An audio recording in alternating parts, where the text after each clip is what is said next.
0, 1. Let's get started.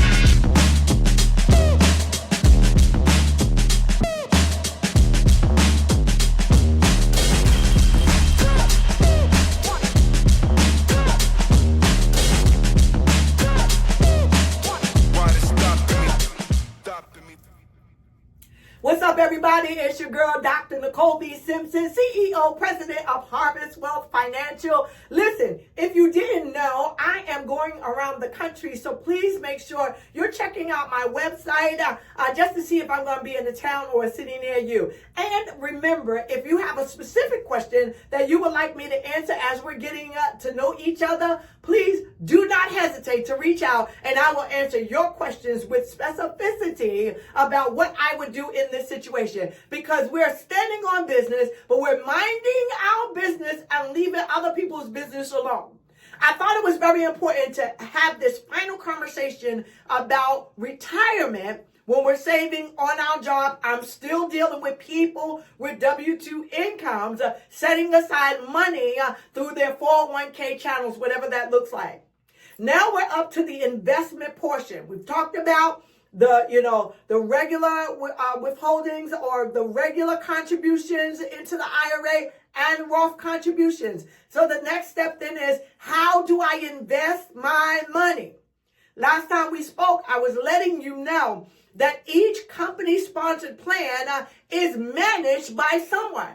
So you can call and you can ask, can I speak to an advisor there? Because I really don't know where to put my money. And so it's important for you to recognize your money has to work for you. We call this understanding your risk tolerance. What will cause me not to be able to sleep well at night? I need to manage my money that way. So there's a few things that I did want to tell you. If you're young, you really want to identify with growing your money. And so you're going to look for a growth strategy, and you need to talk to someone that will help you understand why. And this is the part that is really important. You may say, I don't want to lose any of my money. You might be like 32 or 33 years old. I'm using this as an illustration or an example. But if you were to put your money where it cannot lose anything, you are still missing out because inflation is real. Haven't you heard? Eggs is like $500. I'm just playing about the $500, but you get what it is I'm saying. Your dollar today is not going to be able to purchase the same things that it can purchase today 10 years down the road, 20 years down the road, 30 years down the road. Again, let's look at eggs. 2 years ago, 1 year ago, 60 days ago, eggs were not as high as they are today. Remember that gentleman who said he was running for president a couple of years ago, and he said the rent is too darn high? That is the cost of inflation. You need your money to at least keep pace with what it takes for you to live from day to day. So you can't just decide, I'm going to put all my money in something that I have no risk for. Because in doing that, you are taking a risk. So the best way to do it is to sit down with someone, understand how you can project when you are looking to retire, what your lifestyle you want to be when you retire, and what level of risk are you going to be able to take where you can still sleep at nighttime.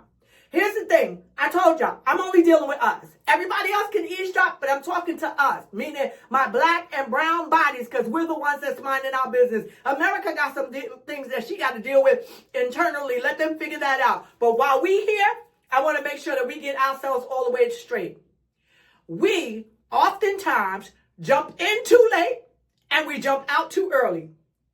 And then we get upset with the fundamental aspects of the market because we don't really understand the economy. We don't ask enough questions about how does this work and how will it benefit me. We're far more comfortable with real estate instead of mutual funds or, other investments that will add to our ability to accumulate wealth.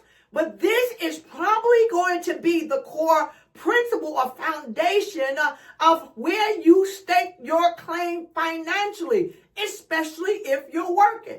So I need you to be a little more vested into how this works. All right. And so you can have a conservative portfolio. You can have a balanced portfolio. You can have a growth and income portfolio. You can have a growth portfolio. You can have an aggressive growth portfolio. Where do you see yourself in the mix? Oftentimes we're correlated with age, right? What do you mean, Reverend Doctor? Sometimes I put the Reverend in there because it's true. But what I mean by that is, if you are early in your age, you're just starting out in your career path and you can't see retirement in the next 10, 15, 20 years, you need to have a little more growth on your side. You need to ensure that you are investing over the long term. And long term is not 3 to 5 years. Long term means at least 5 years and beyond. But look at your retirement. If you can't touch it till 59 and a half at minimum, then understand your long term is longer than. It's based off of how old you are when you get started. My goal is for all of us to get started sooner than later, but sometimes it takes individuals a little longer to jump in to this vehicle that will help us to ultimately be financially free.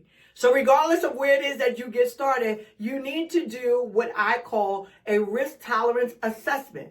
You are able to do that by calling your retirement company on your job and asking to speak to a professional or an advisor that will say, hey, I need to figure out what I can manage and I can sleep well at night with doing.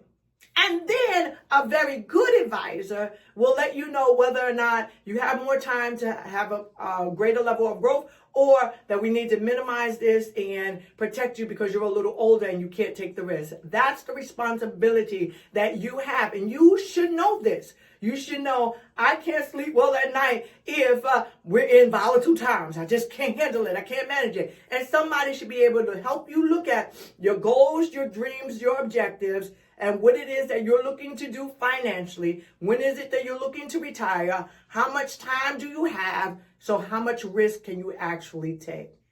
Phew, that was a lot, but that is foundational for anybody who says, I want to be financially free. Help me help you stand on business. I will see you next time. 0